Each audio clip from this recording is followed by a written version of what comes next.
get started. Okay, so the cafeteria prices. Okay, so tell me one problem that we all have in common. I have one in mind. My sense is speaking in class. But it's something we can clearly not fix. Another problem we have in common is the cafeteria food prices. And the cafeteria quality. Okay, sorry for my generalization of your point of view in the cafeteria price, but if you generally think the cafeteria food is good, please go to the doctor. Or even worse, if you think you're actually getting worth your money in the cafeteria, again, go to the doctor or a psychologist. Okay, well, you may be asking, oh, why do you care about us, the cafeteria pricing and all of that? Because I'm leaving to UC next semester. Well, but I'm a Peruvian. I'm part of the culinary capital of the world. That means I cannot allow someone to eat bad. Even worse, I don't allow someone to eat food that's not worth the money they pay. Basically, as a Peruvian, and not because of you, but because of my morals, I'm trying to help you reduce the food pricing and improve the food quality in Pepperdine. Okay, so the first point is the high prices of the cafeteria. And let's start with the meal plan. The cheapest average meal plan costs around 2 meals, gives you 2 meals a day, 40 meals a week. And for many students, that's not enough. Because Pepperdine thinks that an average meal is eating 2 meals a day. How can somebody survive with just 2 meals a day? There's 3 essential meals in your food a day. And without them, you cannot function. So if you're just eating 2 meals a day, like probably a breakfast of a burrito, like probably scrambled eggs, and a tiny lunch, that's not enough to make me think. And I'm a small kid. I don't want to see the basketball players eating 2 meals a day and keeping active throughout the day. Okay, that's a big question for me. Then we got the cost of production. According to school nutrition, an average school meal costs $3.81 to make. $3.81 to make. And a breakfast costs $2.74 to make. That means that the school is charging us times 3 of what they make. That sounds like a business. The times 3 pricing of the food seems like an actual business, a profit business, not a non-profit school that's made to serve the students. So basically, they're charging us that they're a profit-based organization. And for me, that's completely wrong. Then, finally, the food here is super expensive. Okay, Pepperdine students spend around an average $12 per meal. That's $36 a day. Even more, some days 15. That's $45 a day. Okay, and let me put it for example to see how you're getting ripped off by Pepperdine, unfortunately. Bui sushi costs around $8 to $12 per roll. Pepperdine supermarket sushi costs $8 to $12 per roll. So what kind of thinking is that? We're paying the same amount as the restaurant who pays rent and is in Malibu and gives you actually fresh fish. How can that be possible? How can students be forced to pay that amount of money for food? I don't actually believe that. Furthermore, an average dining out in Santa Monica costs $17. So basically, you're paying $2 less to $4 less to eat in the cafeteria. Are you actually kidding? What kind of pricing is that? Like, if I had a car, I'm an international story, I'll go every day to Santa Monica, not get a meal plan, and buy food there. Because the food in campus is over here right now. It's probably not very good for me, and for many students I know, it's the same problem. Second, let's look at the food quality. I made a survey to verify the food quality in Pepperdine. And clearly, what do you think of the cafeteria? 1 is really sad. It's like a laser type testing. 5 is I really enjoy it. And clearly, nobody likes the food. At least only 4 people said it's neutral.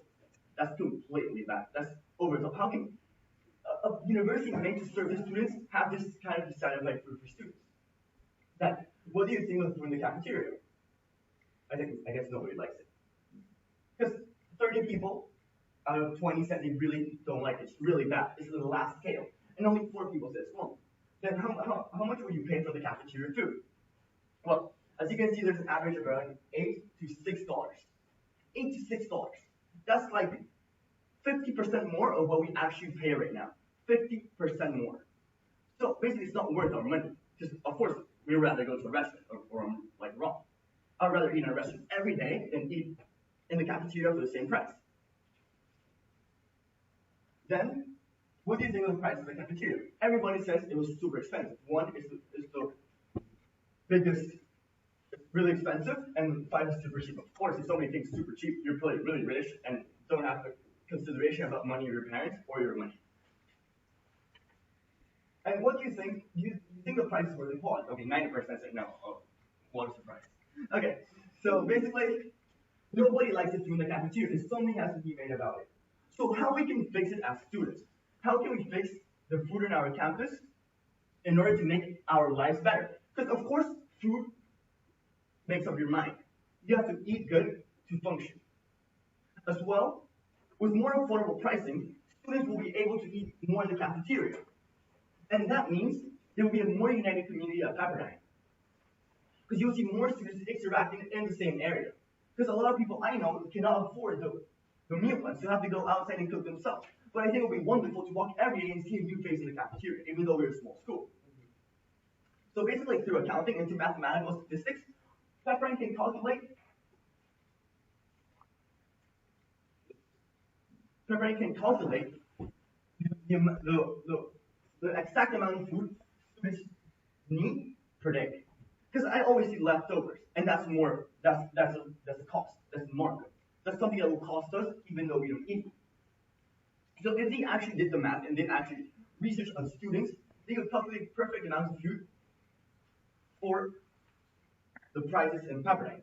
Just make it more efficient, not more cheap. That's how you make a business more profitable. And I think Pepperdine operates as a business, as I can see, because they clearly don't give out printed paper. So clearly, I think there's a little bit of a profit there. But that's a side note.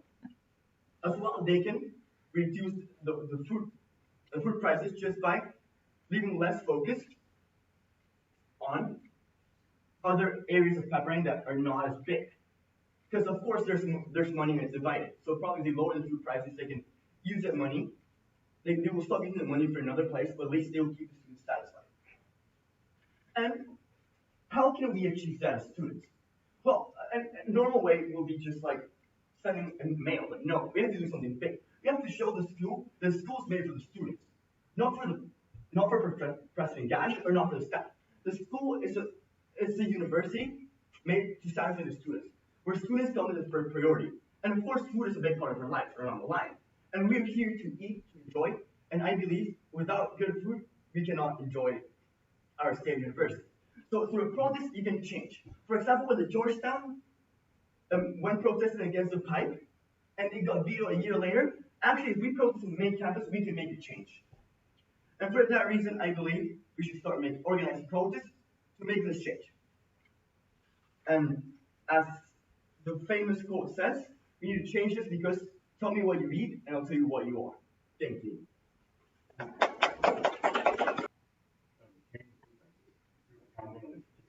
Okay, but how? How are we supposed to do that?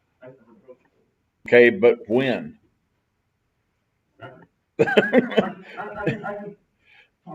That's what a policy is, though. Tell us if you'll sign this petition or if you'll sign this. We're going to meet at so and so a time, and you set that up, and then you've got the policy. It's got to be a specific time, a specific date, that type of thing. Otherwise, it's just a suggestion. It'd be nice if we do this, but there's nothing set up so we can do it. So make it so it's actually possible. This is how they got rid of the statue that was down there a few years ago in front of the cafeteria for Christopher Columbus. They organized people to go down there and protest, and they would do it for like 12 hours, but it was like a person an hour or something like that. They would be down there, that type of thing. That type of thing might work. You might get their attention. The conclusion, I like your twist. I think you did pretty good with that. Skipped over summarizing the points. I wasn't sure you were in the conclusion, so the transitional statement's missing a little bit. Yeah, but well, the best thing about it is your delivery. Your delivery was pretty good. I would just slow down just a little bit, but it was your longest presentation. Let's put it that way. There's so much involved in this one. It's kind of hard to measure this with the others. But all you have to do a good presentation, because you have the natural talent, is you just have to hone everything up. If you do that, I think you're fine. So I think it was a good presentation. You're missing some elements, but I think overall, it was good. I think you made your point. And that's the bottom line right there is,